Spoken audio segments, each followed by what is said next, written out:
Right now on Morning News Now, tariff tension. This morning, President Trump facing the fallout over a new 25% tariff on all foreign steel and aluminum.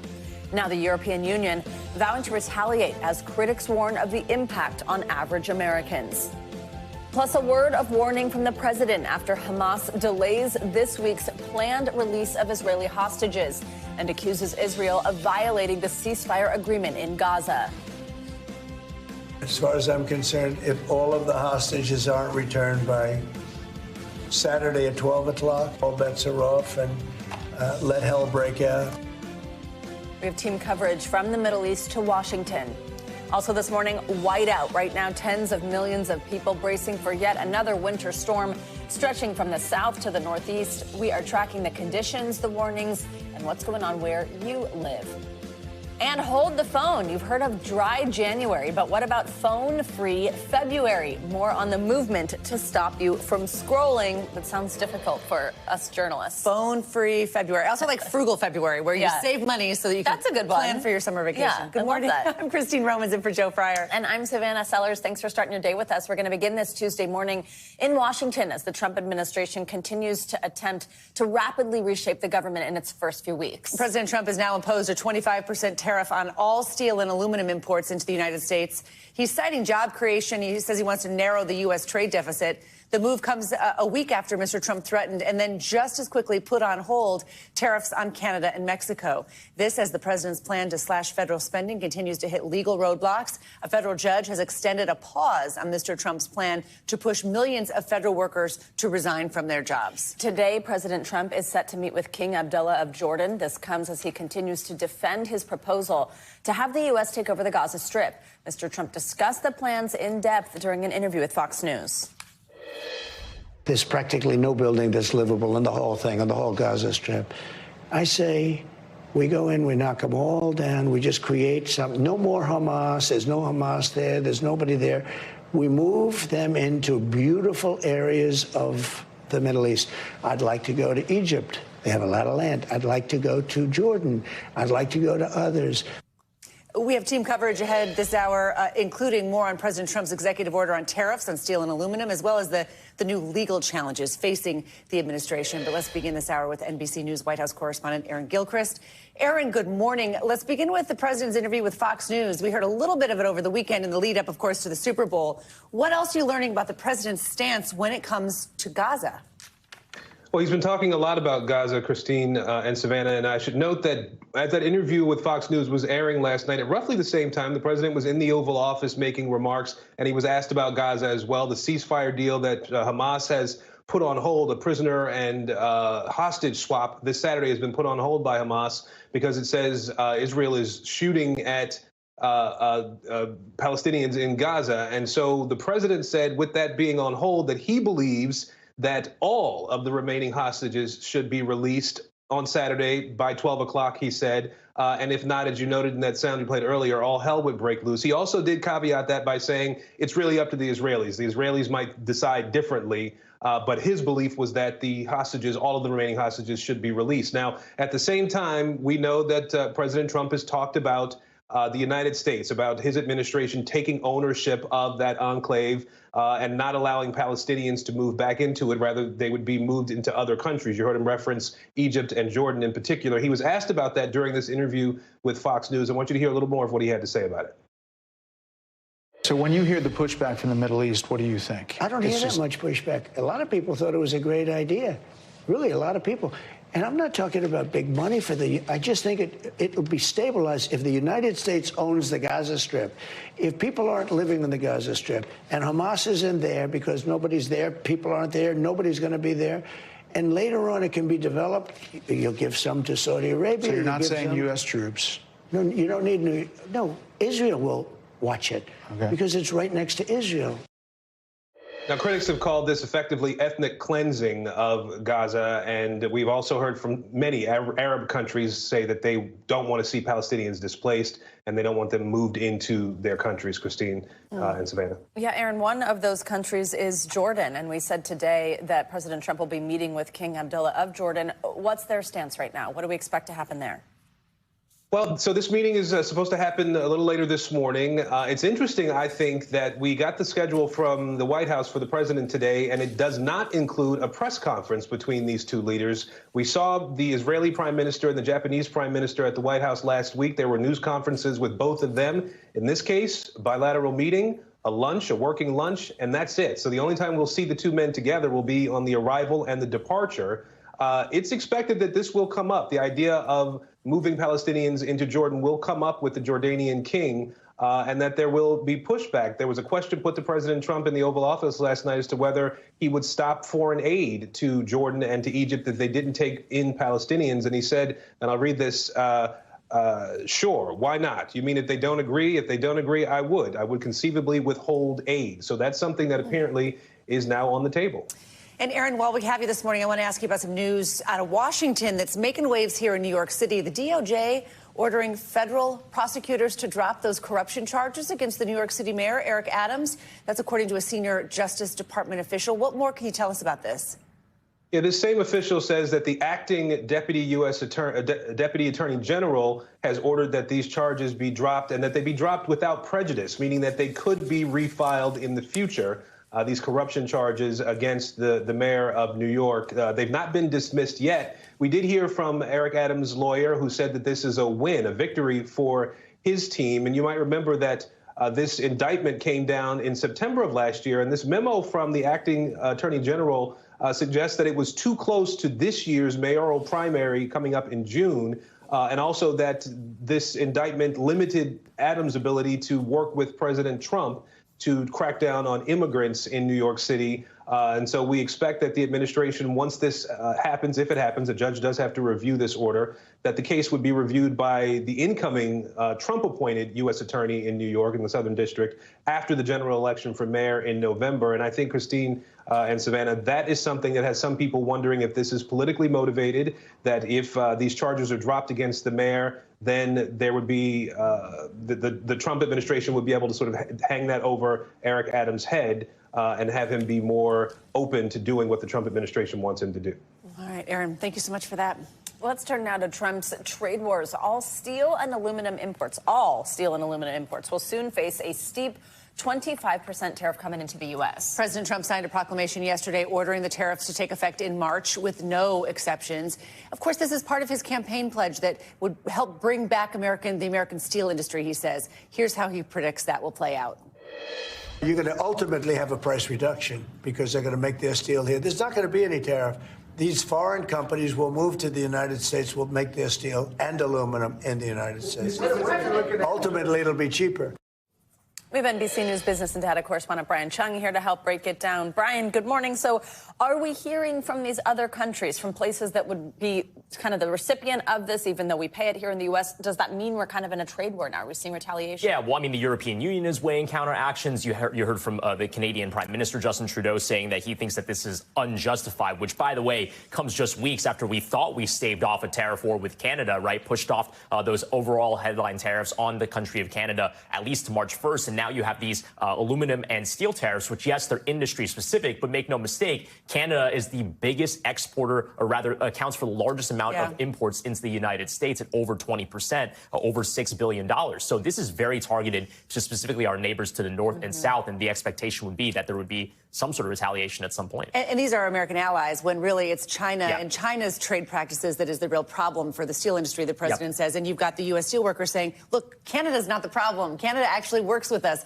And you've got the can manufacturers group saying, oh, by the way, the food that you eat, the canned fruits and vegetables, aluminum, those come in cans that will now be more expensive. And that's a food security problem. Do we know what the impact will be on American consumers yet? Yeah, well, I mean, you mentioned canned food. I mean, that is, in many cases, a low-cost alternative for Americans that maybe can't buy fresh food. And you do have the risk of aluminum prices that could be higher because of these tariffs, making those things more expensive. But you saw some of the other items as well. Cars and trucks are a major part of the North American economy. So if you have tariffs on both your neighbors to the north and south, that would likely make car prices go up as well. It can't be overlooked that heavy machinery, appliances, a washing machine that requires a lot of steel, let's say, for example, from Korea, which is also a major trade partner with the United States, the expectation would be that those prices would all be going up. But, Christine, you get at a point, which is that what we just heard from President Trump in that soundbite earlier is an idea that this would reshore American steel.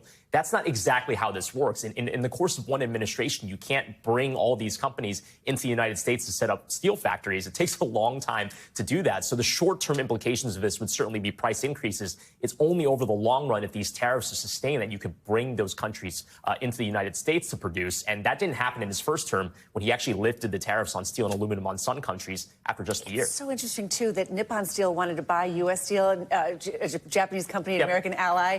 That investment he's not allowing to go through, right? Nope. And now tariffing Japanese steel. Right. So, I don't know, that doesn't kind of square, I guess. Yeah, absolutely. Before you go, let's switch really quickly. Fed Chair Jerome Powell, he's going to be testifying before Congress today.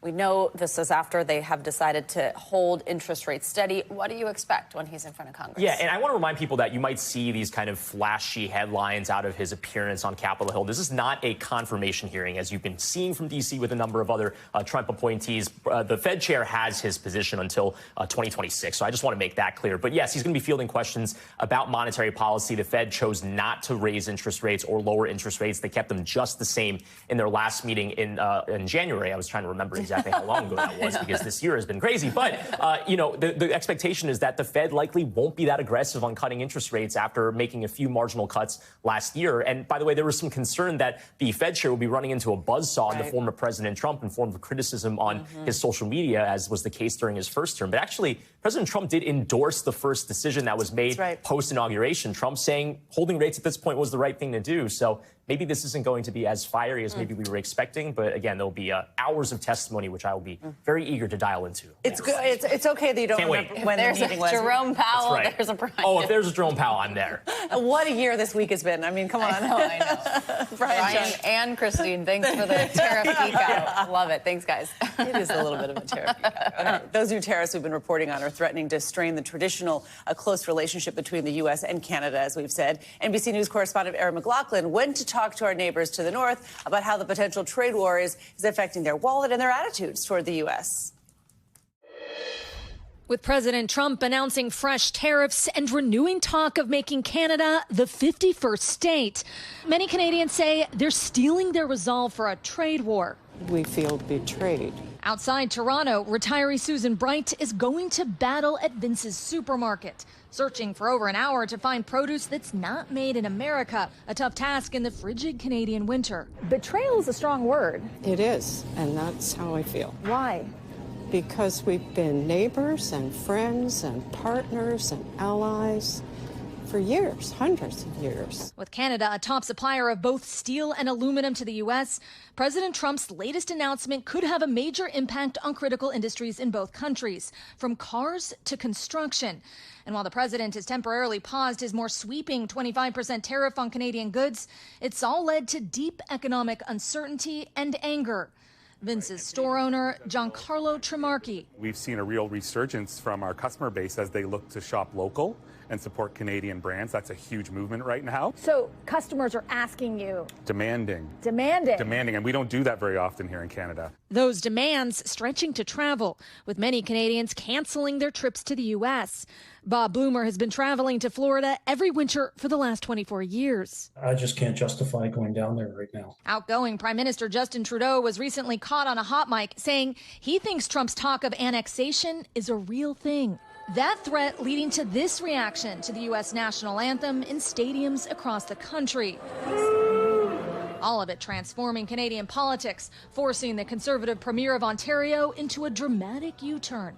Prior to these tariffs, you yourself said you were 100% Trump. Do you regret that position? Well, Trump 1.0 is now Trump 2.0. I never thought in a million years he'd threaten his closest ally and treasured partner. With the U.S. GDP roughly 10 times the size of Canada's, some say all they can do is wait. So how does this end? In about 4 years, things will get better. If you guys down south don't mess it up too much. Well, we could talk about. You could talk about. When you make the Canadians mad, you know something's going on. Questions all morning. All right. Well, for the second time, a federal judge has hit the pause button on a deadline for federal workers to consider the Trump administration's unorthodox buyout package. The judge upheld the pause after hearing arguments from unions on Monday, who claim the offer is simply illegal. The Trump administration has pledged 8 months of pay and benefits to federal workers who resign. Following the judge's ruling, President Trump defended his efforts to drastically downsize the federal workforce. Well, I don't know how you can lose a case like that. I got elected on making government better, more efficient, and smaller. And that's what we're doing. And I think it was a very generous buyout, actually. NBC News legal analyst Danny Savalas joins us now. Danny, good morning. So what did the unions argue in court yesterday? Yeah, if there's a word of the week, it's going to be the word pause in the legal landscape, because that's what a lot of these courts are doing. The unions are arguing in court that this is a kind of unlawful ultimatum. They say that it's chaotic. They say that it's going to be unprecedented. But none of those are really necessarily legal arguments unless they can show that what the administration did was, in fact, unlawful. And you're going to hear a lot about the Administrative Procedures Act over the next few weeks and maybe few months. And what that means is that if an agency issues a final action and it's arbitrary and capricious, in other words, it was not done with any thought, it's random, it's not justified, then it may violate federal law. But the problem with that is the APA doesn't necessarily say that the ultimate exercise of power was unlawful. It just says that you did it in a slapdash manner, so you have to go back to the drawing board. So for the Trump administration, seeing these APA challenges, that might actually embolden them rather than cause them to back down. I'm looking at all this list of what federal judges have been saying about Trump administration moves here. A different set of federal judges weighed in on major funding cuts to the National Institutes of Health. 22 state attorneys general filed a lawsuit in that one. These judges, they've temporarily blocked the effort to limit government funding on things like equipment maintenance, utilities, support staff at NIH. What are these judges saying? Yeah, essentially, not only are we dealing with a kind of stay, and this is something courts do. People think of courts as granting money judgments or sending people to prison. One of the lesser used powers is the stay power. And we're seeing so much in the way of the pause, the stay, that we're seeing multiple kinds of stays. There's the kind where the judge actually determines, hey, this party is likely to win on the merits, and that requires a mini trial of sorts. So we're going to preserve the status quo. But we're even seeing before that, the stay before the stay is the stay where you say, we don't even know what's going on. All the parties need to brief these issues. We need to consider them. And that's what's happening in these courts, including in Massachusetts, where, for example, the federal buyout program is being paused a few days and then another few days, not because of the merits, but just so all the parties can brief the issue and the court can determine this almost pure issue of law, whether this is constitutional or in violation of federal statutes. So, Danny, at the end of the day, do these federal courts have the power? Will they have the long-term ability to essentially function as this check on executive power? Do they have the power? Yes, with an asterisk. They unquestionably have the power. The Supreme Court determined this hundreds of years ago,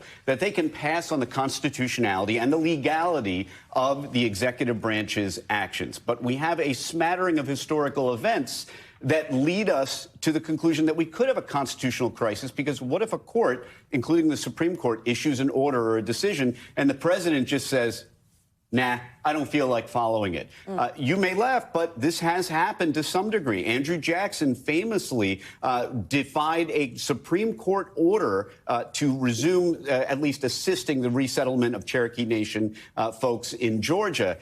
This is the kind of thing that creates a constitutional crisis, because really the courts don't have their own army to force anyone to do anything. They have a few marshals, and that's about it. All right, Danny Savalas, nice to see you. Thank you. Right here in New York City, relief this morning in the LGBTQ community after 3 men were convicted of drugging, robbing, and murdering men leaving gay bars. NBC News correspondent Ann Thompson has the details and reaction from one of the victims' family.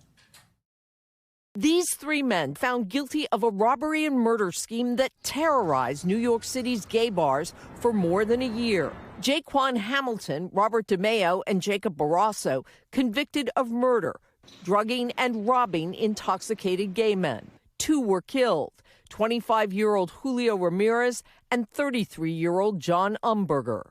Umberger's mother, Linda Clary, was in court for the verdicts. We are heartbroken because nothing is going to bring John back, but we are just so grateful to God that hopefully no one else will be hurt by these men. Clary's been on a 2-year odyssey for justice that took her from her home in Georgia to New York many times. We spoke in April 2023. I can't help think but how lucky John was to have you as his mom. I was lucky to have him as my son. Prosecutors said the three men gave their victims drugs, including fentanyl and cocaine, stole their phones, and then sometimes using facial recognition technology, drained their accounts. In a statement, New York's District Attorney Alvin Bragg said the convicted trio were motivated by greed and took advantage of people who just wanted to enjoy the city's nightlife. Linda Clary says her son loved this city. Oh, John was my oldest son, best friend, and just a great human being. Defense attorneys say they will appeal, but for John, Julio, and their families, a step towards justice. Ann Thompson, NBC News, New York. Well, at least one person is dead and 4 others injured after a private jet crashed into another jet after landing at the Scottsdale Municipal Airport in Arizona yesterday. It happened around 2:30 p.m. local time. You can see it on your screen. Officials say the incoming jet suddenly veered off the runway shortly after landing, hitting that other jet. The National Transportation Safety Board is currently investigating the incident, but local officials say part of the landing gear on that incoming jet failed. The jet's owned by the band Motley Crue's lead singer, Vince Neil. His lawyer says he was not on board, but his girlfriend and her friend were, and they did sustain injuries. This incident is the latest in a string of deadly plane accidents in the last few weeks. All right. This morning, more than 20 million people under winter weather alerts from Texas to New Jersey as parts of the U.S. brace for another round of winter storms this week. Yeah, the highest snowfall totals are expected in the mid-Atlantic, where places like Washington, D.C., could see up to 8 inches. Officials warn of potentially hazardous driving conditions with a mix of freezing rain and sleet. Doesn't that sound nice? That can result in dangerously icy roads. Oh, February. NBC News correspondent Priya Sridhar is live in Lexington, Kentucky, which is also in this storm's path. Look at that we snow. can see it snowing behind you, Priya. Good morning. The first of these storms is supposed to make its way across the U.S. today. What's it like right now? What are officials where you are preparing for? Yeah, guys. Well, it's kind of like a winter wonderland right now. I feel like I'm in a little bit of a snow globe. And if you guys remember earlier this month, the groundhog saw his shadow, which meant we were going to have potentially 6 more weeks of winter. And that's certainly turning out to be the case, because not only are we going to be contending with this snowstorm that's happening right now, it's actually a triple whammy. So we're going to have back-to-back snowstorms hitting so much of the country over the next 7 days. But as you mentioned, here in central Kentucky, this is kind of the epicenter of the snowstorm that we're dealing with right now. We could see anywhere from 3 to 6 inches of snow around here. We actually have been under a winter storm warning since 7 p.m. last night that could extend all the way until 7 a.m. this morning. And it's been steadily snowing for the last few hours. Many public schools in the area are closed preemptively in preparation for this snow. And I will say that it's about 31 degrees right now, which means that even though, as you can see around me, the snow is starting to accumulate a little bit on the grassy areas, if you look behind me on the roads, it's actually not accumulating just yet. And that's really good news as far as those dangerous driving conditions that you guys were talking about. It's too warm on the roads, at least right now, for things to really accumulate. But for those kiddos who are waking up this morning and they don't have school to go to, I can tell you that take a look at this. It's kind of perfect weather for a great snowball. So it's a day that could potentially be full of snowstorms, or snow fights, I should say, and also building snowmen, guys. Yeah. Oh, my gosh. Priya, how can people stay safe? Like, especially in some of these parts that we're talking about, like where you are, or D.C. with 8 inches, where they're not so used to this kind of snow. What are officials telling residents to keep in mind when they're not used to this? Yeah, that's absolutely right. You know, they were joking on the local news this morning that if you were to see 3 to 6 inches of snow in a place like Minnesota or Buffalo, it wouldn't really be that big of a deal. But here in Kentucky, it's not super normal to have these big kind of blizzard-like conditions. But they did actually have a snowstorm just about a month ago, so they learned a lot of lessons from that.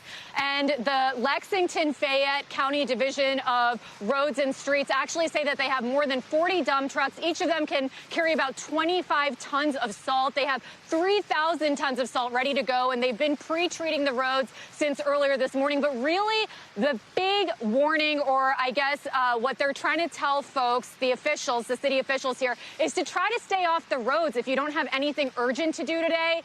If you can sort of delay some of your activities until a day or two from now, they really want to keep the roads as clear as possible so the snow plows that are coming through can clear the ways, and that also emergency responders will have an opportunity to respond to the people who really need them, guys. Hey, Priya, it's early, but what about travel delays and cancellations? What should we know? So far, things are looking not too bad just yet. We're seeing the most delays out of airports in the Northeast. That's Boston, Newark, and also LaGuardia, which isn't super surprising because that's in the Northeast, where, by the way, you guys can also expect some of your own snow later tonight. But as you mentioned, there will be big accumulations of snowfall in both Philadelphia and Washington, D.C., both major travel hubs. So if you are flying today, it's important to check your flight status, because even if you're not flying through the path of this storm, there's a really big chance that there could be a domino effect, and you could see some delays and cancellations, especially later today. All right, Priya Sridhar, thank you so much, Thanks, Priya. Well, let's get a closer look at how this winter storm may impact your area with your Morning News Now weather. Meteorologist Denise Isaac joins us now. Good morning, Denise. Good morning, ladies. So right where Priya is, we're getting about 1 inch per hour of that heavy, wet snow. So great for building snowman.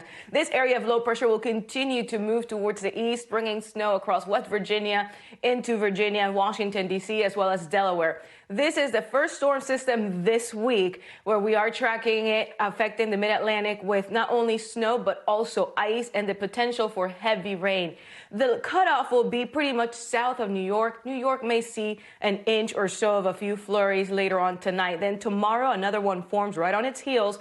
This time around, though, for the Ohio Valley, it will be mostly rain to our north from eastern Colorado all the way into Michigan. That's where we're tracking some heavy, wet snow, with Chicago getting possibility of anywhere between 4 to 8 inches of that heavy, wet snow. While to our south in D.C., Maryland, this will be the threat for ice and also some freezing rain through Thursday. So here we go. We can see those accumulations. Quite dangerous travel conditions around the Appalachians.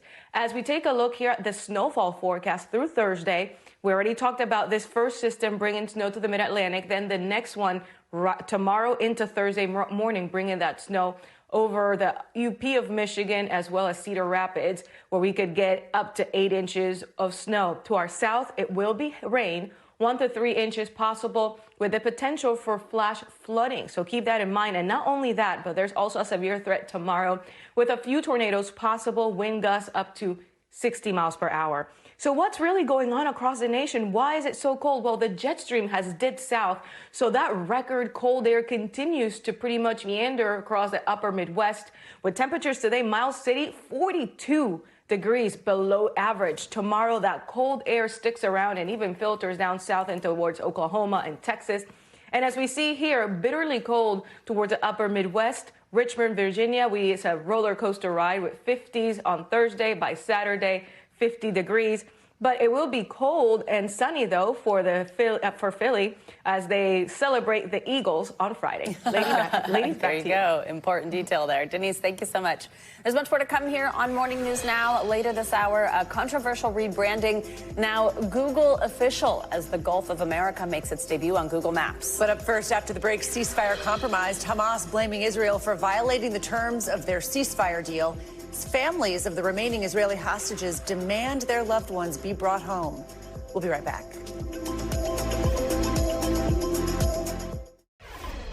Welcome back. The fragile ceasefire between Hamas and Israel is facing its first real challenge since it began just over 3 weeks ago. Hamas says it will delay the next release of Israeli hostages. Hamas claiming Israel has violated the terms of the deal, while Israel says any delay in releasing the hostages is a violation of the agreement. NBC News national correspondent Yasmin Vasugian is in Tel Aviv with an update. In what may be the biggest test of the fragile ceasefire deal yet, Hamas says they will indefinitely delay the next release of Israeli hostages. Hamas accusing Israel of violating the terms of the deal by refusing to allow aid into Gaza, delaying people from returning to the north, and continuing shelling and gunfire. While Israel has been allowing food and water to Gazans, Palestinian officials say they've fallen short in providing tents and caravans as agreed to in the deal. The Israeli defense minister calling Hamas's announcement, quote, a complete violation of the ceasefire agreement, adding he's instructed the IDF to prepare at the highest level of alert. President Trump weighing in. Saturday at 12 o'clock, and if they're not here, all hell is going to break out. There's been growing concern amongst both Israelis and Palestinians over whether the deal will hold, following pleas from Hamas for more humanitarian aid and President Trump's remarks about owning and developing Gaza. Would the Palestinians have the right to return? No, they wouldn't, because they're going to have much better housing, much better. Over the weekend, 3 Israelis were released, appearing gaunt. Family members saying they were starved in captivity and kept mostly in the tunnels under Gaza. 6 Israeli Americans remain captive in Gaza, with 4 presumed dead. 76 hostages in all still there, and hundreds gathering to Hostage Square to celebrate the birthday of a captive Israeli. Instead, devastated to learn about the delay. And we are now learning Prime Minister Benjamin Netanyahu will be convening his security cabinet in light of Hamas suspending release of the Israeli hostages. All right, Yasmin, thank you so much. Let's get you more international headlines now. In Guatemala, dozens of passengers are dead after a bus crashed into several vehicles on a bridge. Our international correspondent Danielle Hamamjian joins us with that and other world news. Danielle, good morning.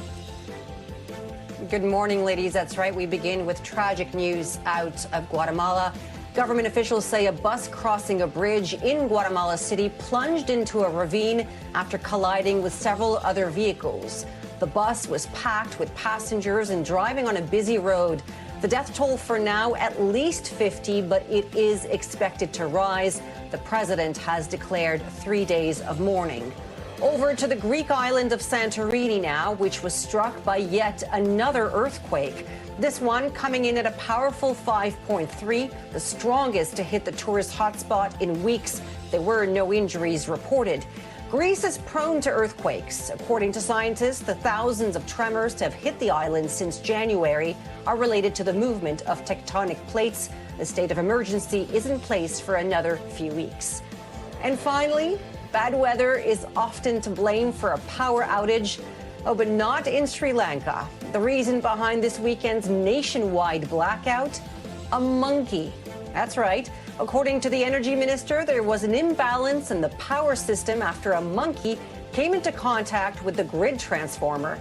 Engineers had to scramble to restore electricity in the island nation of 22 million people. And to be clear, that wasn't the actual mugshot of the monkey in question. The culprit remains on the run. Ladies? He was too smart to get caught on camera. Wow, Oh, my all right. goodness. Thanks, Danielle. Coming up, a challenging aftermath for Los Angeles as the city recovers from those massive wildfires. When we come back, the new safety concerns over toxic waste from the fires. Plus, here's your sign to stop scrolling, a new initiative encouraging people to put down the phone. We'll get you dialed in. Our weekly check-in is next on Morning News Now.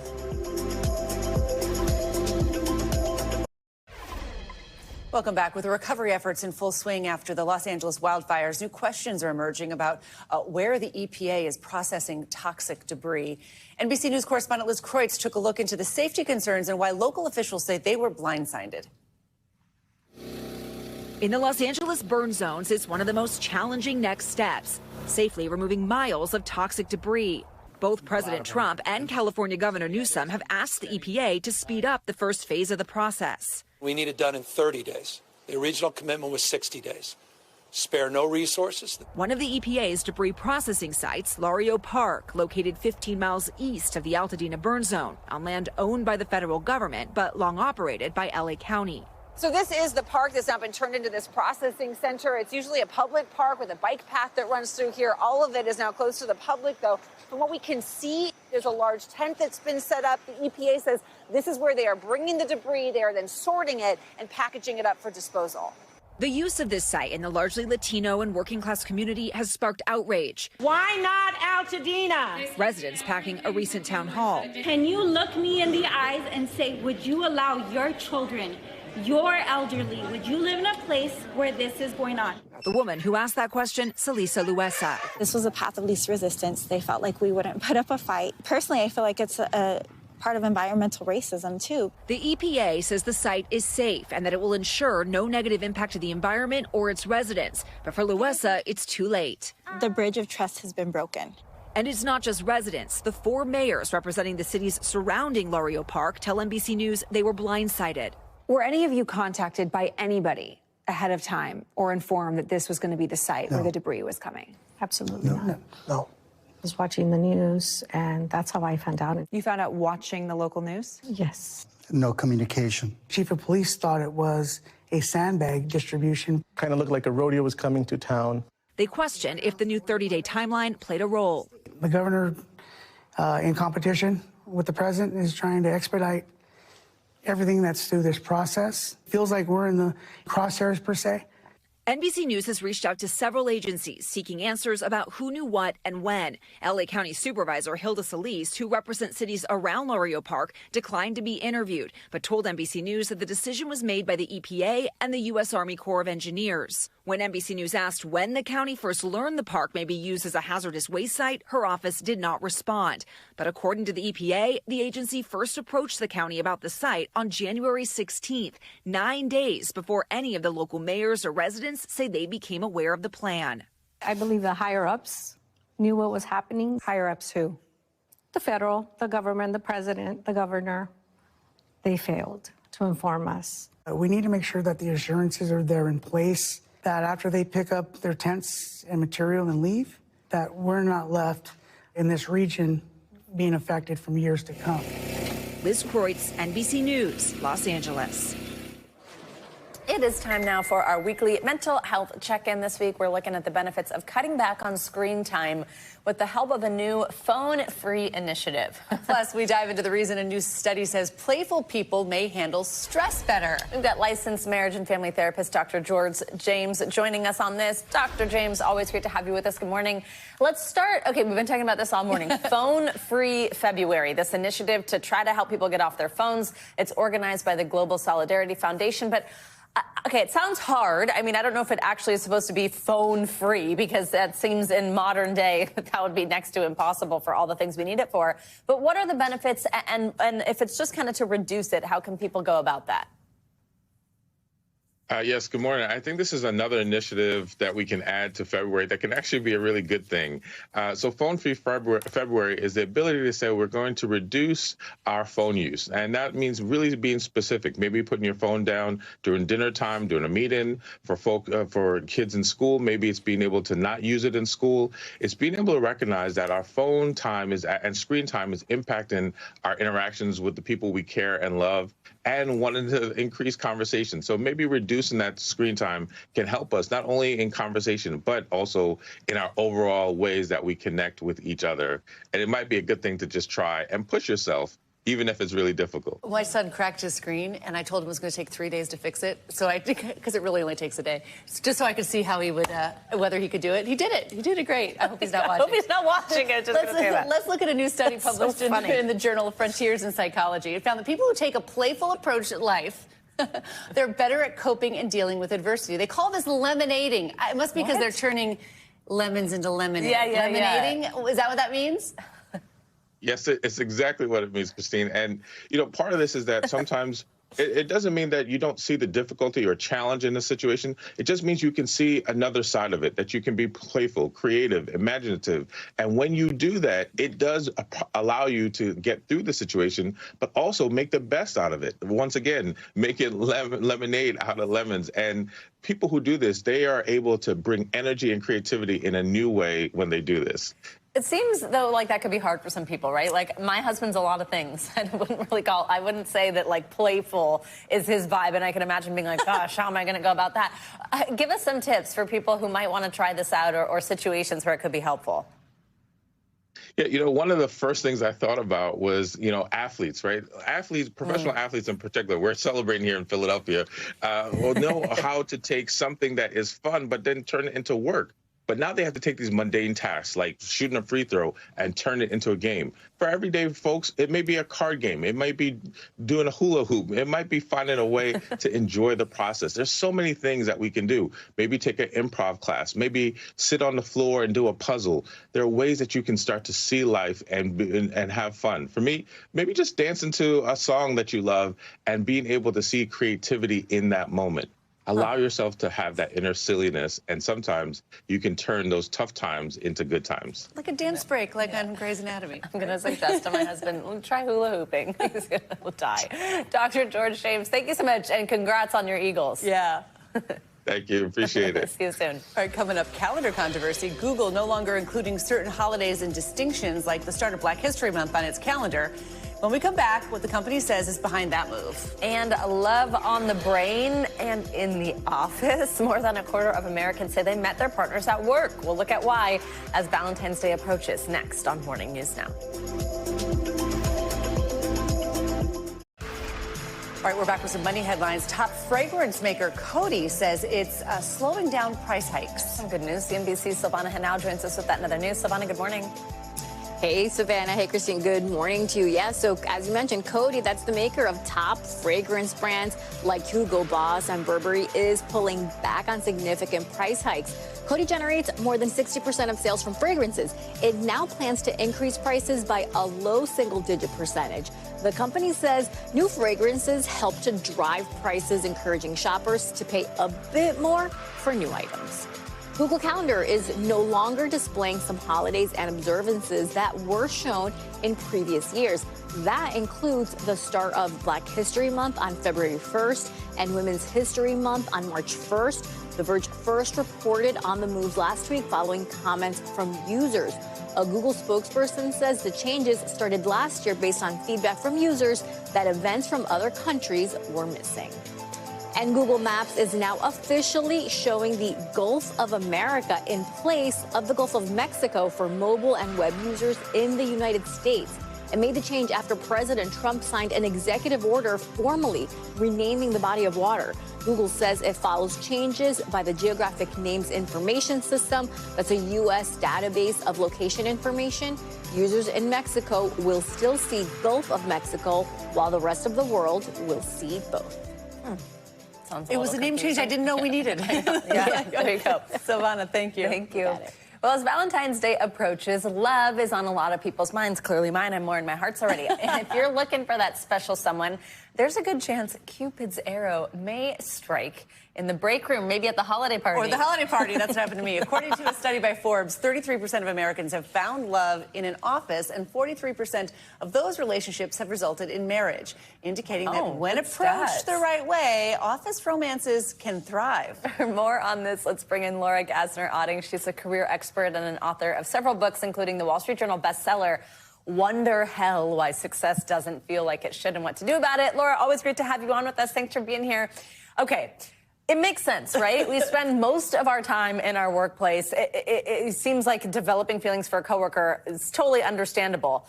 Let's talk, though, about some of the rules here. Is it okay to ask someone you work with out on a date and maybe put some guardrails around that?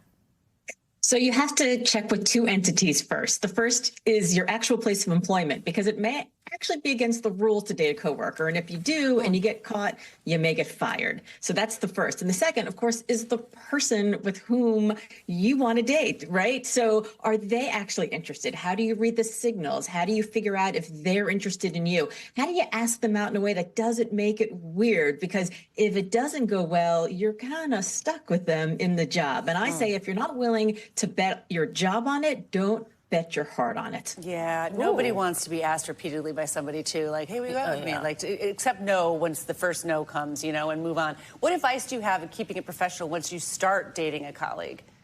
So I would say discretion is the key. Secrecy is a little weird, right? Because everybody likes to gossip. There's going to be the rumor mill. And by the way, HR should hear about it from you, not from the rumor mill. So discretion is important. Don't flirt in the conference room. Don't like sneak around behind the, behind the coffee break room. Like, make sure you're being professional when you're in the office. But it's okay to have an office romance. We do spend most of our time in the office. And if there is somebody who you work with who is interesting to you and you're interested in them, like, Why not? Yeah, I agree. Christina agrees. I just think all I worry about is like a very long history of bosses who think that it's their dating pool at work. Right. Like if you're the boss, it's not your dating pool. Work is not your dating pool. Yeah, that's true. And well, also, so that's a whole other question, right? Right. So if there's issues of seniority, of course, Exactly. that's a whole other question. You have to make sure that you're super careful around that. And also, you have to be careful if you break up, right? I mean, it can be messy, and I think most people would opt to not see their ex every day. But if you choose to date at work, that's what's going to happen. How do you handle that? So I think when you go into it, you have to have really good communication. I mean, look, the key to success at work, the key to success in your relationship is good communication. So have good communication. What is it going to be like if we break up? How are we going to handle if things go wrong? Is there an opportunity to switch to a different department? I think you have to go into the relationship, right? You think about the divorce before you think about the marriage, just so you know what might go wrong and how you might act. And if the person that you want to have a relationship is weird about those conversations and is territorial about those conversations or dramatic about those conversations, then that's a pretty good indication that in reality, when things go wrong, they're going to be even worse. So if you're going into it and the person is mature and they're willing to have those conversations about what you will do if things don't go well, then I think it's a pretty good sign that you're on the right track to things actually going well. The other thing that sounds awkward is if there's rejection, right? Like if you do want to ask somebody out and they say, I'm not interested, and then, that's another, that would be a situation where I'd avoid seeing them, but you can't if it's at work. Yeah, I mean, read the room, right? So if it feels awkward, it probably is. I would start small, like ask them if they want to go downstairs and grab a coffee with you. If during that coffee, they're laughing and they're flirting and they're leaning in and you're getting that body language. Maybe it's like, hey, this was fun. You want to go do something after work sometime, maybe grab a drink. So sort of start small and baby steps and see, because, you don't want to make it awkward and you don't want to have that person feel really uncomfortable and you don't want to get reported to HR for hitting on that person. I mean, sexual harassment is real. It happens in the workplace all the time. So make sure you're reading the body language, make sure you're reading the room, make sure you understand the ramifications if things go wrong, and then proceed with caution. Read the room. All right, Laura, Sometimes nice to easier said than done. Right. Thank you so much. Laura. Thanks so much. Coming up, from benched at Bama to Super Bowl MVP. Eagles quarterback and Super Bowl champ Jalen Hurts celebrating his big win, but it didn't come easy. When we come back, a look at his long road to glory, fumbles and all. This is Morning News Now.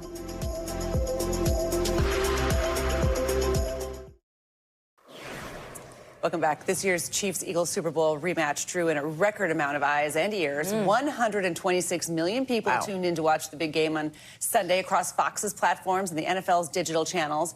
Viewership peaked in the second quarter, which ended, by the way, with the Eagles up by 24 points. Last year's Super Bowl on CBS also broke the previous year's record with 123.7 million viewers. And those who watched also couldn't get Kendrick Lamar's halftime performance out of their heads. Streams of the Grammy winners' chart-topping diss track, Not Like Us, went up 430% on Spotify in the hours after his performance. After it's also just won a bunch of Grammys. That's crazy. I know, right? Wow. All right, well, finally this hour, it was 2 years ago when Philadelphia Eagles quarterback Jalen Hurts showed the NFL he was ready to perform on football's biggest stage, even in defeat. But this year, he can call himself a champion after leading his team to victory at the Super Bowl and earning MVP honors for another legendary performance. Here's NBC News correspondent Sam Brock with more on Hurts' journey to Super Bowl glory. A storybook Super Bowl for Eagles quarterback Jalen Hurts has been anything but during his years-long football journey, where the MVP in New Orleans felt the pain of these same Chiefs and Patrick Mahomes 2 years ago in Super Bowl 57. You either win or you learn. And the lessons have been plentiful.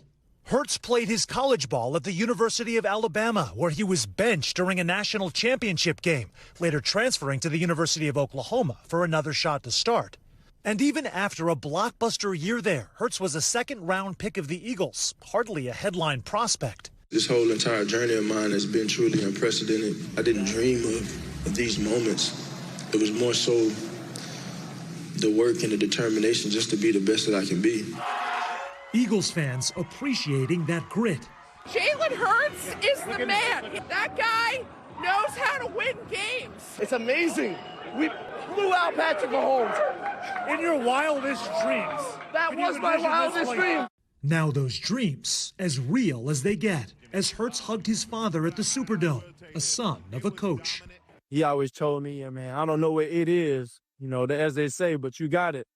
More than a star, Hertz is a testament to the city of brotherly love, about the power of self-belief. Sam Brock, NBC News, Philadelphia. All right, that does it for this hour of Morning News Now. So excited for him. That's gonna do it. The news continues, though, right now.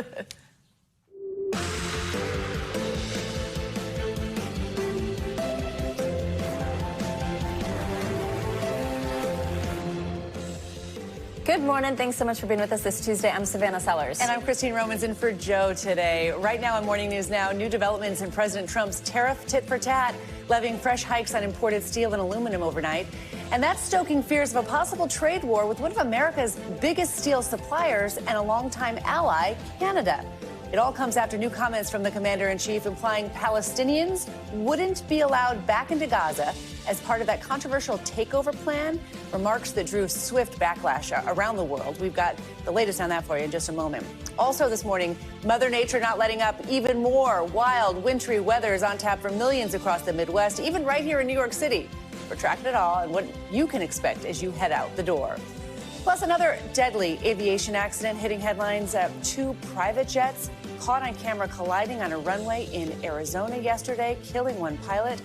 The federal investigation now underway into what went wrong and the link between the tragedy and a rock and roll frontman. And later in the hour, some potentially game-changing new research on peanut allergies in kids. It could lead to a life without the risk of those scary reactions. Wow, big news.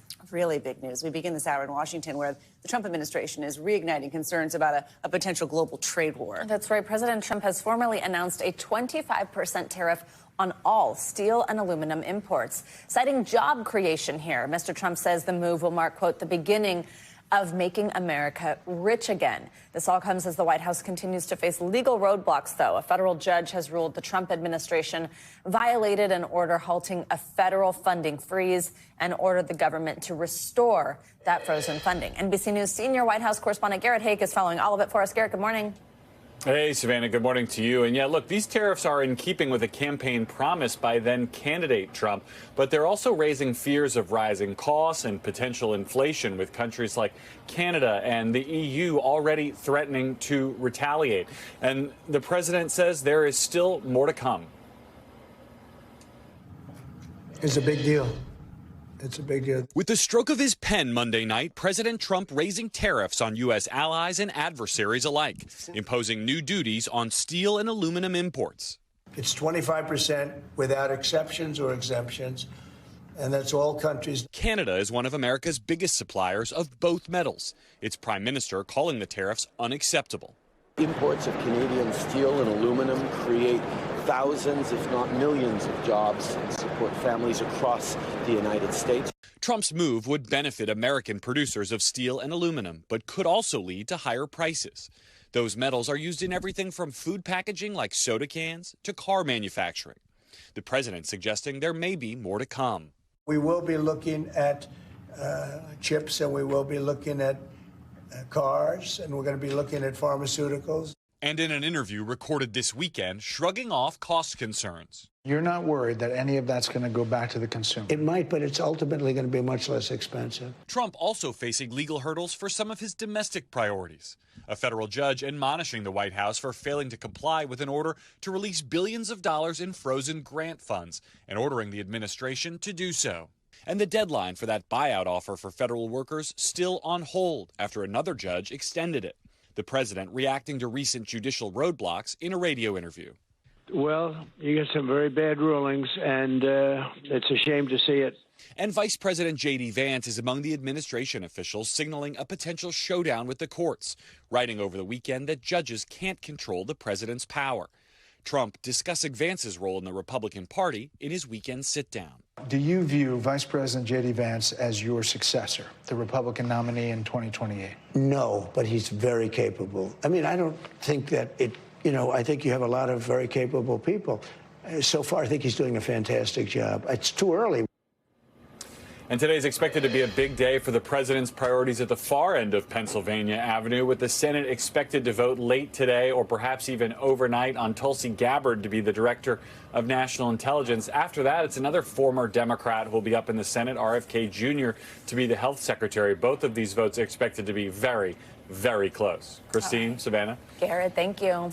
Right now to a battle of tech titans. Elon Musk and a group of investors are looking to buy control of OpenAI. That's the nonprofit company behind the popular ChatGPT app.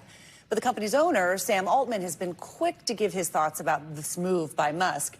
NBC News correspondent Ryan Nobles has more on what this potentially could mean for the future of artificial intelligence. There was a time when Elon Musk and Sam Altman were business partners. The duo founded OpenAI with the goal of keeping it a nonprofit designed to responsibly explore the future of artificial intelligence. Now the two are in an open legal and public relations battle, with the latest move being this provocative offer by Musk to buy OpenAI, a proposal Altman appears to have no interest in. It is the app that is revolutionizing the tech world and beyond. ChatGPT is one of the fastest growing apps on the market. It's AI assistant helping users solve problems both big and small, and leading investors to dream of the wild and lucrative possibilities of artificial intelligence. They're spending tens of billions of dollars every few months in order to make artificial intelligence really happen and become mainstream. But its parent company OpenAI's rapid growth, the subsequent injection of investor cash from several different sources, coupled with co-founder Sam Altman's desire to make the company a for-profit entity, has led his former partner Elon Musk to revolt. Musk has filed a lawsuit to slow or outright block the company's transformation. And now he's taking that feud a step further, offering close to $100 billion to take control of the company, a bid Altman didn't ask for and immediately rejected. No thank you, but we'll buy Twitter for $9.74 billion. A subtle shot at Musk, who bought the social media platform for $44 billion. Musk returned fire, calling Altman Scam Altman and a swindler. Musk's bid to take control of OpenAI comes at the same time he's enjoyed immense influence over the Trump White House. I've had a great help with Elon Musk, who's been terrific. But Trump has not been afraid to keep Altman close, hosting him at the White House to announce a $100 billion investment in AI infrastructure across the U.S. We wouldn't be able to do this without you, Mr. President. A rivalry that Trump seems to be willing to encourage. These two men, while they're rivals and big competitors and former business partners, they're also fighting for the affections of the President of the United States. And in his offer to buy OpenAI, Musk's attorney promises that the billionaire will return the company back to its core mission, with a pledge to make it open source, nonprofit, and a, quote, safety-focused force for good that it once was. All right, Ryan, thanks so much for that. Well, tens of millions of Americans are under some form of winter weather advisory this morning as several states brace for another round of winter storms. Officials warn that snowfall could be up to 8 inches in some parts of the mid-Atlantic, and also freezing rain could result in dangerously icy roads. NBC News correspondent Priya Sridhar is live in Lexington, Kentucky. Ooh, Priya, it is coming down there. Good morning. Tell us about conditions there and how bad you're expecting it to get. Good morning, Savannah. Yeah, it's absolutely beautiful. And as the sun is starting to come up, you can really appreciate how much of a winter wonderland it really looks here in Lexington, Kentucky. We are right in the epicenter of this snowstorm. I told you guys last hour, but the groundhog did predict earlier this month that we were going to have 6 more weeks of winter, and he's certainly delivering on that prediction. This is going to be a triple whammy of storms, back-to-back-to-back storms, and we're really in ground zero, where we're expecting anywhere from 3 to 6 inches of snow here in central Kentucky. The good news right now is that it's only around 32 degrees, which means that even though we're seeing some snow accumulation in the grass right around me here, if you look behind me on the streets, it's not really accumulating there just yet because it's a little too warm. And so that means that those dangerous driving conditions that we're really concerned about in the black ice haven't become too problematic just yet, which is also good news because it is the morning commute right now. Now, a lot of the public schools in the area are closed today preemptively, kind of trying to prepare people for this storm and get people off of the road. So I know this is the question that a lot of you are wondering as you're waking up right now. How good is this snow for playing? And I can tell you that it's really good for snow angels, building snowmen, and take a look at this. It's perfect snowball for a snowball fight. Sorry, Mom and Dad, but it's true. All right. Well, hey, that's the best kind of snow to get. Priya, are the roads the biggest concerns? What's the biggest threat officials are warning residents about?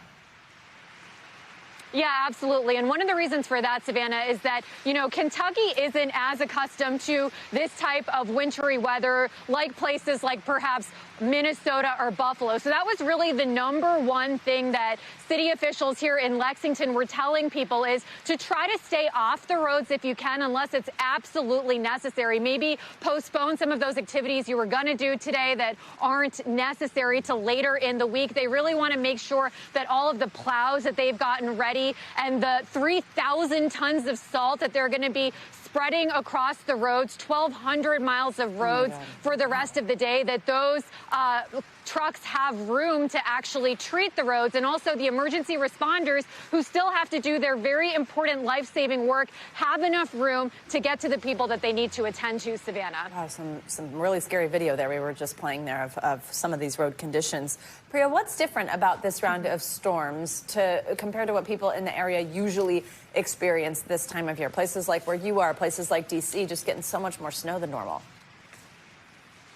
Absolutely. I think that's one of the really interesting things about this back-to-back-to-back storm systems is that they're hitting parts of the country that really aren't accustomed to this type of snow. Really, the most accumulation you're going to be seeing is here in Kentucky, but also in northern Virginia and West Virginia. Places like Philly and D.C. could see anywhere up to 6 inches of snow. So in Virginia, the governor there actually declared a state of emergency to make sure that they have enough resources to deal with this. But they really want to remind people, especially people who aren't used to driving in these conditions, to be extremely careful. You know, especially if you have four-wheel drive, maybe you can venture out, but try not to go that far. They're also reminding people to wear layers of clothes, and if your clothing gets wet, take it off immediately so that you don't have to deal with any issues like hypothermia, Savannah. Ooh, all right, good tips there. All right, Priya, let's see what you got. Throw it.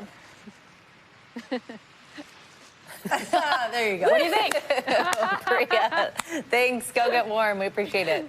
All right, for more on what to expect from these winter storms, let's check in with our morning news now weather. Yeah, we've got meteorologist Denise Isaac back with us to let us know the latest. Good morning, Denise.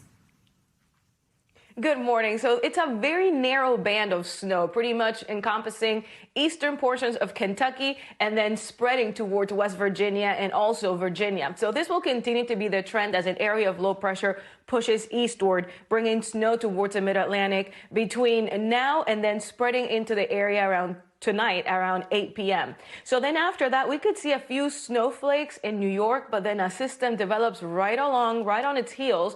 And tomorrow is expected to bring rain into the Ohio Valley and also the threat for severe weather down south from Louisiana all the way into Mississippi and Alabama. To the north, it is snow. Snow will begin to fall in eastern Colorado this afternoon and spread northward and eastward. So bringing snow across Chicago as well as Detroit, Michigan, and even into places like Buffalo. To the south of this second storm that's impacting tomorrow into Thursday, we'll track some ice, freezing rain, and the potential for downpours into the mid-Atlantic. As far as ice accumulation, the big winner will be the Appalachian Mountains, where we could get anywhere between 1/4 of an inch to 1/2 an inch. This will be very tricky conditions tomorrow as this area of low pressure pulls away. So as we tend to look at what we can expect today out of the first system, 3 to 6 inches, locally 8 around the mid-Atlantic, while the next system tomorrow is expected to bring at least 5 to 8 inches of snow across Chicago as well as places like upper Michigan. Rainfall amounts 1 to 3 inches, and this will fall in a terrain that's pretty much saturated. So the flash flood risk tomorrow is quite high from places from Louisiana all the way into western North Carolina. And as I mentioned, there's also a severe weather threat with a few tornadoes possible and wind gusts to 60 miles per hour. As we fast forward into Friday, it will be cold and sunny on the East Coast, still bitterly cold in the upper Midwest. And then a new storm system is impacting California, where we could be seeing the potential for flash flooding there as well. By Saturday, the system moves now to the middle of the country while sun returns in California. And then it is quite messy on the East Coast on Sunday. So pretty much a very active system today, tomorrow, and then on the weekend. Another one that we'll have to prepare for snow and also the potential for severe weather. Ladies, back to you. All right, Denise, thank you very much. Appreciate it. Well, just weeks after a string of deadly aviation incidents, there's been another crash involving 2 private jets in Arizona. At least 1 person is dead. 4 others are injured after an incoming jet veered off the runway shortly after landing yesterday, hitting another jet that was parked nearby. NBC News correspondent Dana Griffin is live at the airport in Scottsdale, Arizona, and has the latest. Dana, good morning. Savannah, good morning to you. That's right. 1 person was killed when that private jet owned by Motley Crue frontman Vince Neil veered off the runway just behind us, slamming into another plane. His representative says Neil was not on board. Surveillance video capturing a runway disaster in real time as a Learjet heading from Austin, Texas, landing at Scottsdale Municipal Airport, veers off the runway, crashing into a larger Gulfstream business jet parked nearby. Expect to go around. We just had an emergency. The National Transportation Safety Board already investigating. It appears that the left main gear failed upon landing, resulting in the accident. A large piece of that landing gear can be seen lying on the runway. Authorities say 5 people were involved in the crash. 1 person died. Representatives for Motley Crue frontman Vince Neil say the private jet belonged to the singer, but he was not on board. The band sharing on social media there were 2 pilots and 2 passengers on the plane. And in a now deleted post, that Neil's girlfriend and a friend both suffered non-life-threatening injuries and were taken to local hospitals. Poison frontman Bret Michaels, who has toured with Motley Crue, posting that his thoughts and prayers go to Neil's girlfriend Rain and all those injured, adding, "I was relieved to hear that my friend Vince Neil was not on board." The accident comes amid a string of unrelated aviation incidents in recent weeks. 67 people died in Washington, D.C. when an Army helicopter slammed into an American Airlines regional jet. A medevac jet crashed in Northeast Philadelphia, killing 7. And 10 people were killed this past Friday in a commuter plane crash in icy, snowy conditions on approach to Nome, Alaska. Aviation experts say flying in the U.S. is still extremely safe and that these devastating accidents should not be cause for panic. It's a combination of a coincidental rash of accidents coupled with a huge heightened sense of sensitivity on the public. Now, this crash comes just weeks before Motley Crue is set to begin their Las Vegas residency. In that now deleted post, the band says that they were going to soon announce a way for people to help them support the person. Well, I should say that in a different way. They are going to set up a way to support the family themselves, the person who was killed in this crash. Savannah. Right. Dana Griffin, thank you very much. This morning, a new surge of flu infections is sweeping the nation. The dangerous strain is spreading fast, particularly among kids, and has doctor visits skyrocketing to a 15-year high. NBC News correspondent Maggie Vespa joins us now from a hospital in Chicago with the latest. Maggie, good morning. Yeah, Christine, good morning. From one of many American hospitals just inundated, they say, with families caught off guard by this late season surge of the flu that experts say is sparing no corner of the U.S. This morning, a late-breaking wave of influenza is spiking coast to coast, with doctor visits for the flu nationwide hitting a 15-year high. It seems like everybody has the flu. It's because they do. ER doctors at Chicago's Cook County General say the combination of an unusually nasty flu strain and falling vaccination rates is driving the spread. We've seen a lot of sick people in general compared to previous years. Seems like they're having more respiratory issues. According to the CDC, at least 44 states and Washington, D.C. are reporting high or very high levels of influenza-like illnesses. In the Dallas metro area, positive flu tests jumped 30% in 1 week. The virus spreading easily in closed environments like offices and classrooms. Cases soaring among children. When kids truly are sick, they just have that look in their eyes, and there's no arguing that. In Nebraska, Sarah Christensen's 10-year-old daughter, Aubrey, came down with the virus. And ended up taking into the pediatrician, and we did the slew of tests, and influenza B unfortunately came back positive. The surge even leading to shortages at pharmacies. We're having a hard time keeping in a lot of our over-the-counters. The flu numbers are so high that it's really hard to even keep the supply up for people who are being tested positive for it. The CDC estimates there have been at least 24 million flu cases so far this year, with 310,000 hospitalizations and 13,000 deaths, including 57 children.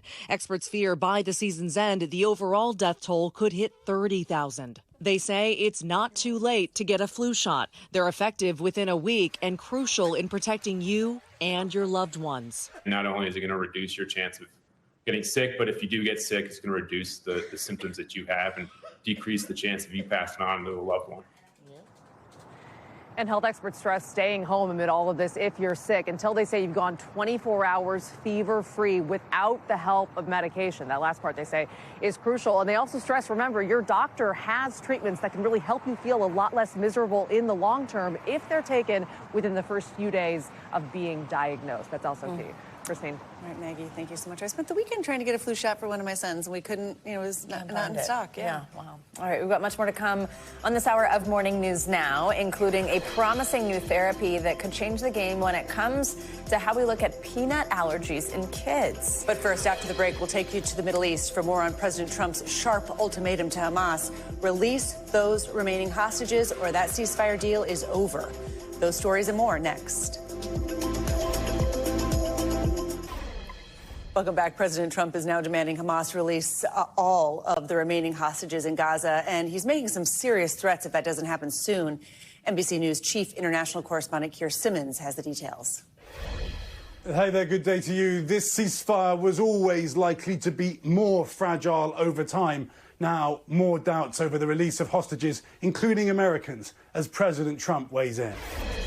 This morning, President Trump in a standoff with Hamas, saying he wants to cancel the ceasefire deal if they don't release all hostages by Saturday. As far as I'm concerned, if all of the hostages aren't returned by Saturday at 12 o'clock, I think it's an appropriate time. I would say cancel it and all bets are off and let hell break out. The carefully negotiated ceasefire inching closer to collapse. And this morning, Israel says its military is on the highest level of alert after Hamas said it would indefinitely delay releases, claiming Israel isn't meeting its obligations. And 3 hostages were freed last weekend in emaciated condition. Now the president's renewed threat that all hell will break loose. If they're not returned, all of them, not in drips and drabs, not 2 and 1 and 3 and 4 and 2. This weekend, President Trump doubling down on his call for Palestinians to leave Gaza. Would the Palestinians have the right to return? No, they wouldn't, because they're going to have much better housing. And ahead of a meeting today with the King of Jordan, threatening to potentially withhold funding for Jordan and Egypt if they don't cooperate by taking millions of refugees. Both countries are clear that's a destabilizing prospect they would not accept. Potentially another impasse at a critical moment. And Hamas today telling NBC News that the president should stop his threats, although it has said that the door is open to more hostage releases. President Trump has been clear that decisions belong to Israel. But today there is news of the death of another hostage. Oh, no. All right, Keir, thank you so much for that. All right, and let's stay on the international front. 2 Florida women are recovering after a terrifying shark attack in the Bahamas. The pair had been swimming in the waters off near a popular resort when they were both bitten and seriously injured. NBC News correspondent Sam Brock joins us now with their story. Sam, good morning. Yeah, Savannah, good morning. The crazy thing is they checked ahead of time for sharks and didn't see anything. Those 2 young women right now still trying to process that shocking situation. Riley and Summer, they were on vacation together in Bimini when they decided to jump in the water hand in hand from a boat they were on. Just minutes later, they encountered one of the scariest moments of their lives, which they told us about from the hospital room. On their first day, basking in the sun in the Bahamas, a dream vacation turned into a nightmare for two young Florida women. We're just very grateful to still be here with all of our limbs. Typically, you don't get off that easy. The definition of easy in this case, surviving an attack from what they believe was a bull shark. Just minutes after Riley Decker and Summer Lehman plunged into the Caribbean Sea off a friend's yacht. I felt something nudge my leg, and I was like, Summer, what was that? And she was like, don't scare me like that. And probably about 2 minutes later, we were right by the ladder. I felt my leg get tugged down, and I immediately knew I was bit by a shark. Their group of friends and family immediately pulling them to safety, wrapping a tourniquet around Riley's right leg. Summer suffering a serious bite, too. They yelled to me that the top of my foot was shredded, and I just hadn't realized until I looked down. The 24-year-old Lehman and 20-year-old Decker just hours into their vacation Friday and confronting their own mortality. I just put my head in my hands and started praying that God wouldn't take my life and I would live. Yeah, it was very scary. Riley was airlifted to a hospital in the Bahamas for further treatment, and once she was stable, both women were flown back to Florida for Riley's surgery. The Bahamas has one of the highest shark incident rates in the world, with 34 confirmed unprovoked attacks since record-keeping began. In 2023, a 44-year-old Boston woman was killed after she was bitten while paddleboarding. A 10-year-old boy from Maryland hospitalized last January after he was attacked inside of a shark tank at a popular resort. And months later in April, a 24-year-old man was attacked by two sharks in a matter of seconds after falling into the water at a marina. The latest victims are staying positive, helped by a shark-themed gift basket from loved ones at the hospital. But they say one thing is certain. I will not be going water for a long time. Oh, I will never. I won't even put my toes in ever again. Can't blame them, guys, on that one. As far as how these women are doing this morning, Riley is awaiting her third surgery now at a hospital in the Orlando area. She says the first two were effectively to clean out the wounds and try to prevent any sort of infection. She's hoping to avoid needing plates and screws in her leg. As for Summer, she had her foot stitched up. Both are hoping to make a full recovery and extremely fortunate that they just happen to have four friends and family right at the back of the boat, pulling them in as this was all going on, where we might not be having the same conversation that we are right now. Wow, they're like Back to super you, Savannah, unlucky Christine. that it happened, but lucky that they In were the way that they had their family there. Yeah, wow. Absolutely. Sam Brock, thank you very much. Right, coming up, some welcome health news for parents this morning. After the break, a potential game changer in the treatment of kids with peanut allergies. The promising new therapy that's proving to be a success in trials, but it's not without its risks. What parents need to know, that's up next this morning.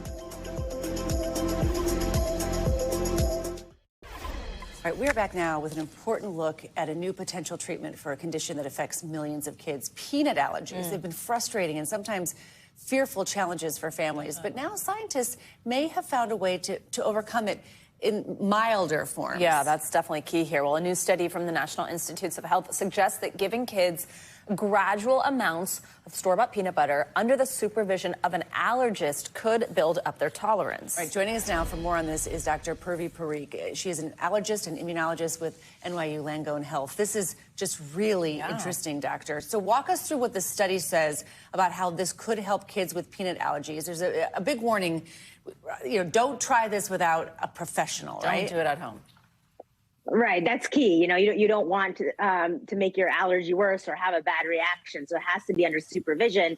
But this study was interesting in that it focused on children who are able to eat small amounts of peanut, you know, who are peanut allergic. So they looked at children who could tolerate at least half a peanut, and then randomized them into two groups, either continuing to avoid peanut or going under something called immunotherapy, where we give small increasing doses of peanut individuals to get their immune system to become tolerant of it again and to slowly increase their ability to eat peanuts. And interestingly enough, the people in that group that were receiving, they got 1/8 of a tablespoon of peanut, and then every 8 weeks would double that until they were able to reach 3 full tablespoons of peanuts.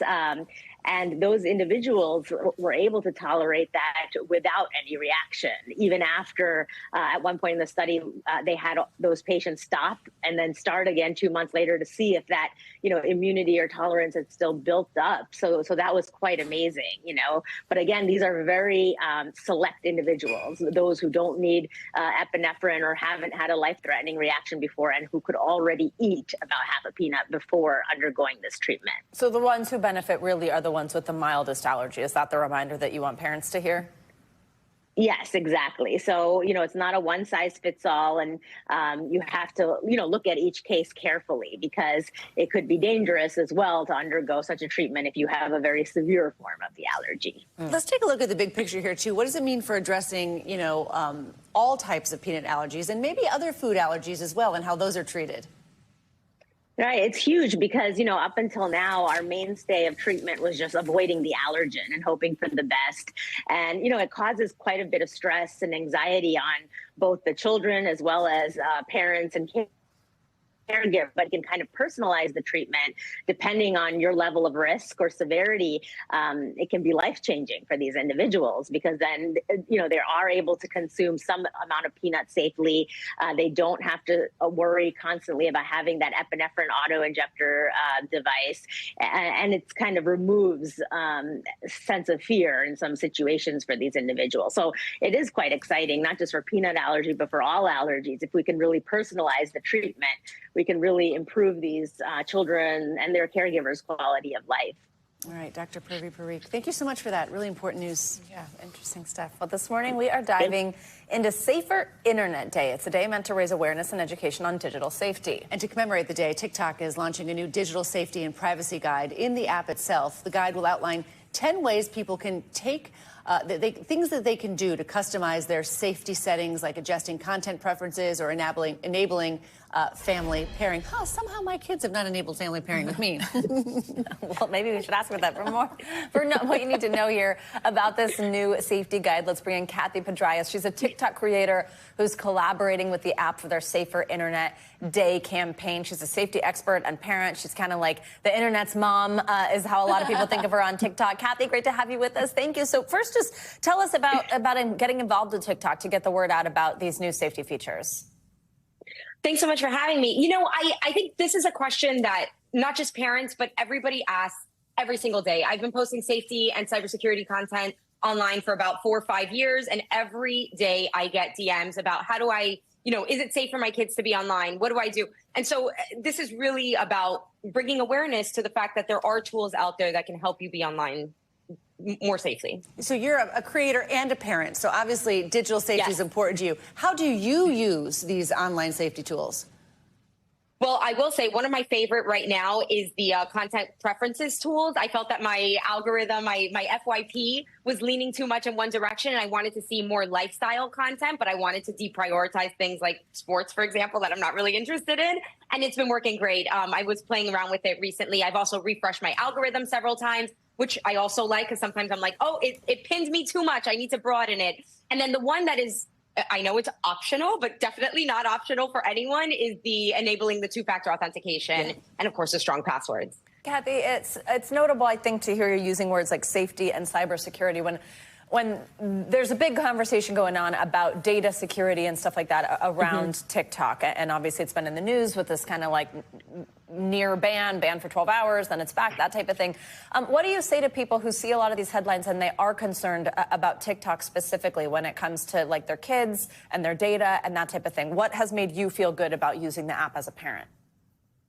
I think there's a lot of, fear when it comes to these topics. And a lot of that comes from people not being on the apps themselves. And this doesn't just apply to TikTok. This applies to, any app. If you're not on it yourself, then you don't establish that baseline of what's normal. And I hear parents all the time talk about trends that weren't really trends, that didn't really exist on the app. And the other thing that I really like about the app is that I can, and this actually, a lot of apps have this feature too, but one thing that people should really use is filtering out the comments. And you can use that to filter things that you don't want your kids to see, certain keywords or whatever. Obviously, you can filter out certain types of content and privacy, but you can also use that as a way to protect your own privacy. Say that I don't want people to know my birthday, as an example. I can use my comment filters to filter out personal information about myself. So there's a lot of tools out there that I think people are just not aware that they can use. What kind of advice do you have for people who might just be at the very beginning of looking to control their online experience? Go to the settings. So many people download all types of apps and never look at the settings until they need to reset a password. And that is the most important thing that you can do across the board. Of course, as I mentioned, enabling two-factor, multi-factor authentication and the strong passwords and all of that. But there's so many things in the settings where you can control how your data is used and, you know, just be aware of what's there. TikTok has a really robust tool. And in this case, you know, their 10-step guide, all you have to do, it could not be easier to get to because you just go to the search bar in TikTok and type check my settings. So you don't have to go to all these secret menus that are hidden within other menus. It could not be easier to find this. All right, Kathy, thank you very much for joining us. Appreciate it. Thank you. Coming up, we're turning our eyes to the skies. It's a bit of a Tuesday downer, but astronomers are now hauling out some heavy machinery to study a city-killer asteroid that could maybe, there's a chance, hit Earth in a couple of years. We'll bring you everything One you more need thing know to worry next. about.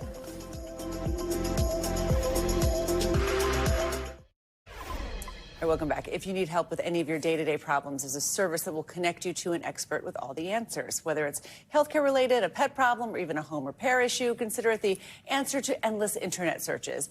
And if you have some expertise yourself, this could be the side hustle you didn't know you could do. NBC News Now anchor Vicki Nguyen has more. It's the service you didn't know you might actually need. Just Answer was founded 21 years ago by Andy Kurtzig when his pregnant wife couldn't get answers to her questions because her doctor was too busy. How do you explain how this service works? So Just Answer is a website where people can go and talk to an expert anytime they want. Doctors, lawyers, mechanics, accountants, tech support, any kind of expert, online, real time, 24/7. We have the internet, we have artificial intelligence. Why do we need to pay for a service like this? Well, for issues that are really important to you, accuracy is really important. And what we found with all the different AIs out there is that on average, they're incorrect 37% of the time. Studies about AI's accuracy rates vary, but aside from possible errors, there's also the rabbit hole of going down an internet black hole when you have a question. Just ask Carol Cameron. For the past decade, she says her subscription to Just Answer has helped her solve issues with her computer, car, and pet's health. Even walked her through how to repair the sidewalk in front of her home. So they taught you how to mix up some cement to repair your own walkway? Yes. How much money do you think this service has helped you save? I would say probably $20,000 at least. The service, which says it provides answers in just minutes, offers 13,000 experts in 150 categories, speaking 4 different languages.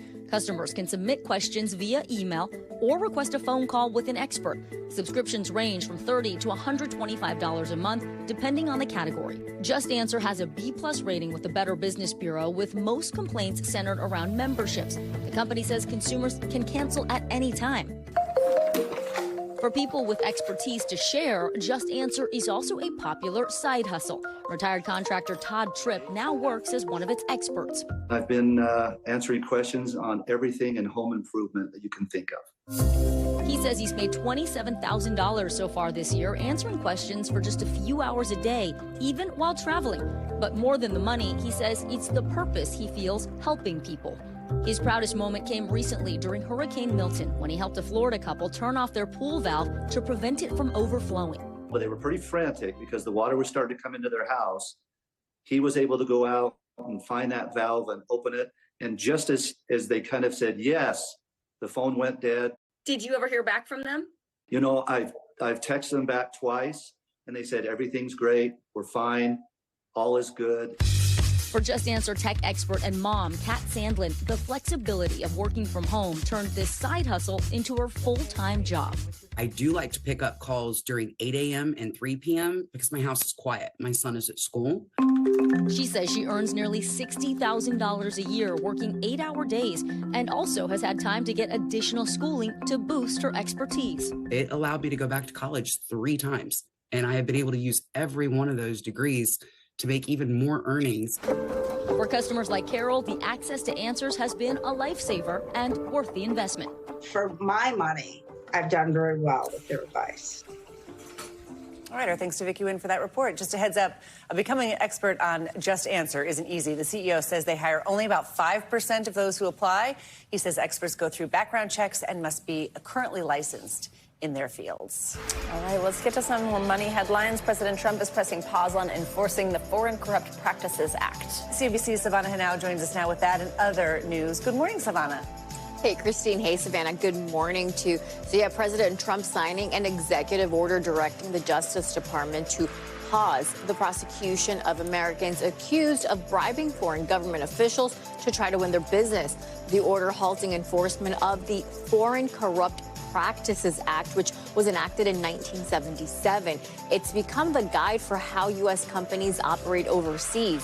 The president says the law makes American businesses less competitive. He's directing Attorney General Pam Bondi to create new guidelines. Lyft aims to launch a fleet of robo-taxis next year, starting in Dallas, with plans to scale up to thousands of vehicles in other markets. Lyft is working with Intel's Mobileye unit on the self-driving technology, and the announcement comes after Uber offered new details on its plan to use Waymo robo-taxis on its platform in Austin and Atlanta later this year. And Ben & Jerry's is launching 4 new sundae flavors inspired by its scoop shops. Each pint comes in 3 parts: a swirled ice cream base, a whipped topping, and a flavorful crunch. And the new flavors are Cookie Vermonster, Dulce Delish, Chocolata Cheesecake, and Turtle Sundae. And you can find them at retailers nationwide for $4.99 to $6.49 each.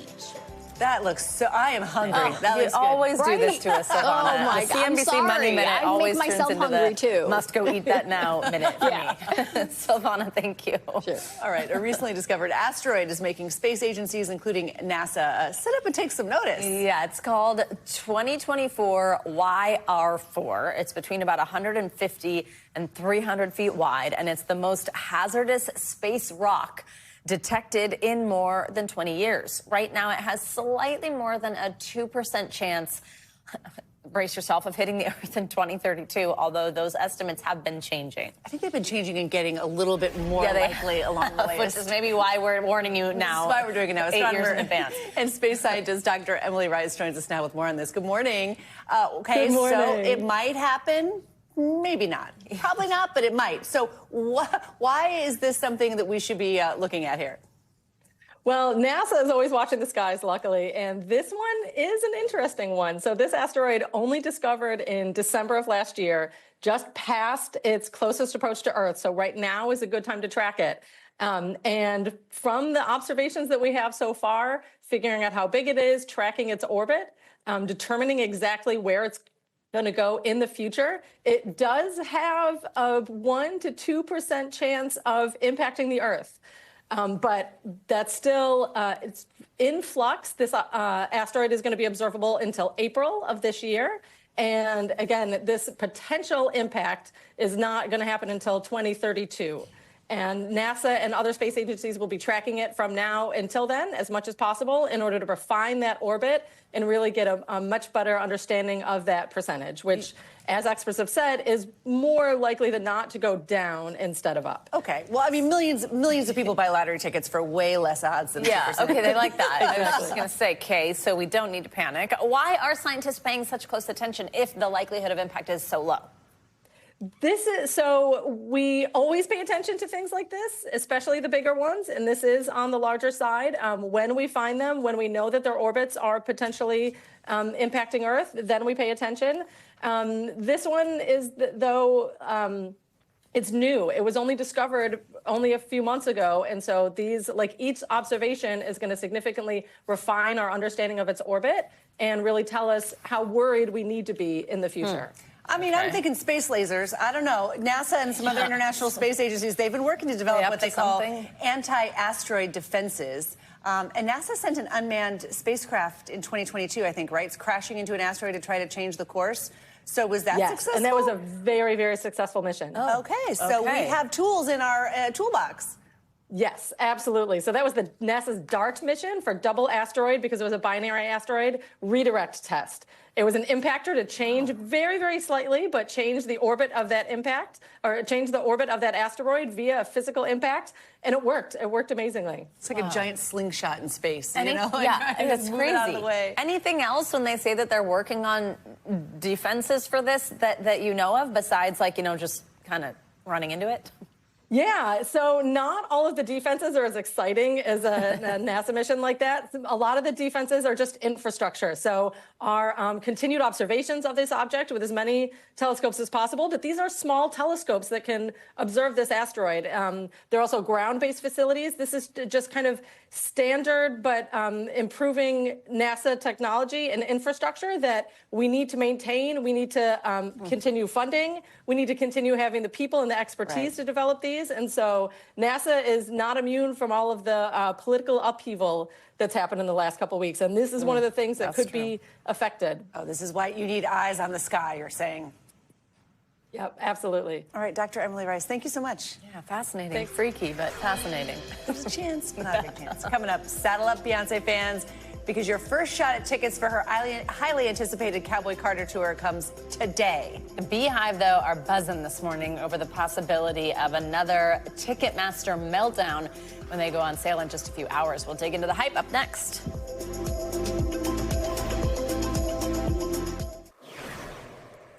We are back, and so are some of Saturday Night Live's most famous alumni for the show's 50th anniversary.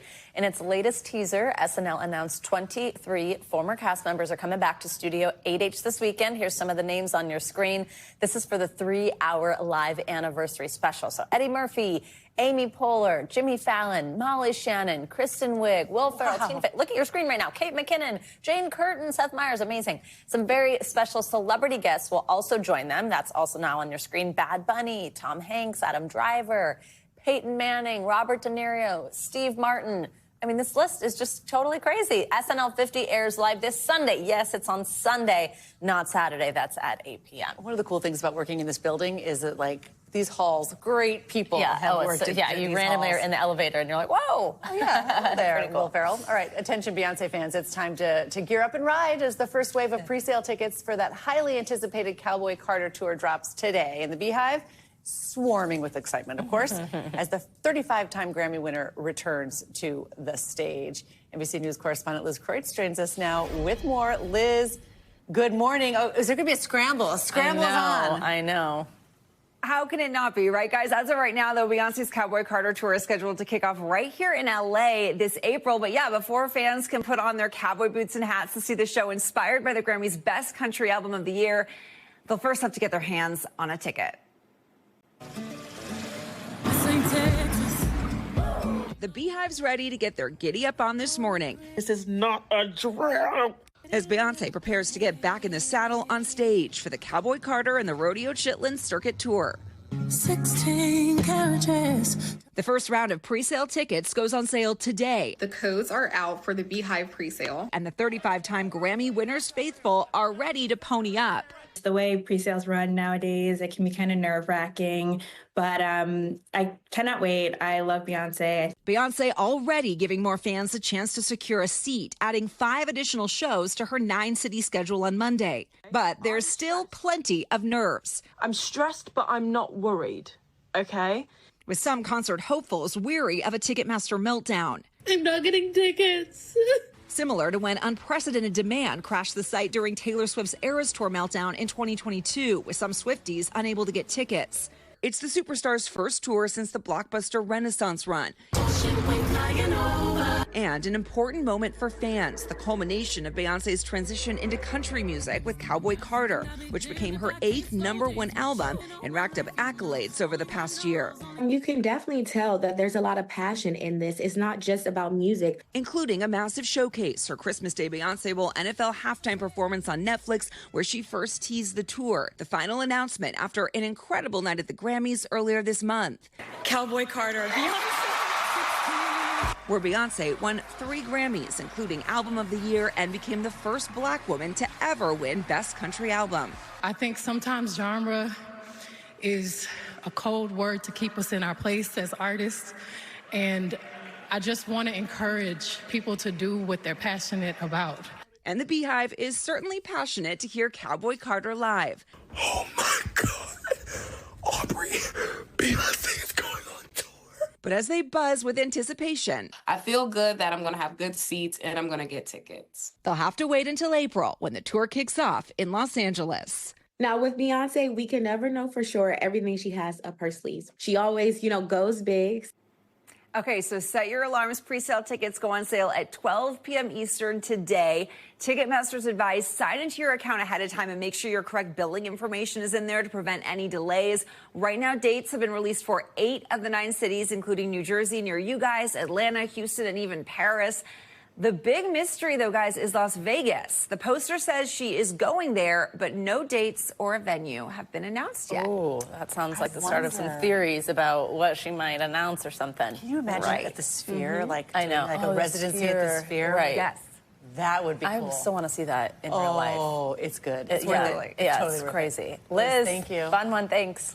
We saw you too at the Sphere. It was really good. Oh my gosh, that's amazing. It was really good. That's awesome. All right, that does it for this hour of Morning News Now. Don't go anywhere, though. The news continues right now.